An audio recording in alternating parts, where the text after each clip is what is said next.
Number 8 gale or storm signal is now hosted 8. So, typhoon signal number 8 po ngayon dito sa Hong Kong. Ayan, buti na lang po tumila yung ulan and konting hangin na lang po siya. Ayan.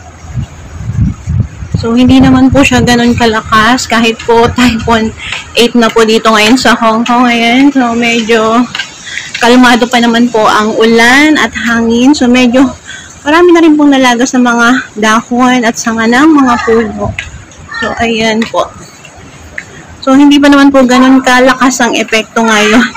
So, at kanina lang po medyo malakas ang ulan pero ngayon po tumila na po siya. Ayan, typhoon 8 po dito sa Hong Kong. So, ingat po lahat po tayo na nandito po sa Hong Kong. Ingat po sa typhoon po.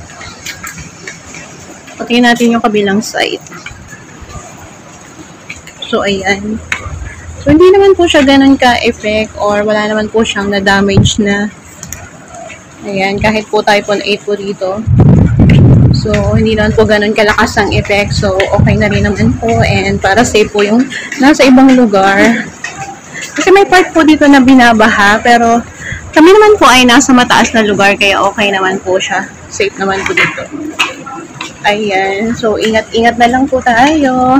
And pag po talaga may typhoon dito, so hindi po mawawala po yung ganitong X. So, ano po siya? Tape. Parang masking tape. So, hindi po yan mawawala dito pag every typhoon po. So, yan. Naglalagay po sa mga glass, window, o door po ito. So, yan. So, cross po. Yan. So, para kasi in case na lumakas ang ulan or hangin, so, hindi po kakalat yung mga glass. So, yan po yung purpose po niyan.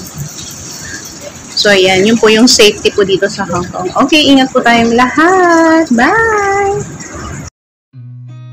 I've seen a lot of change, been through a lot of pain.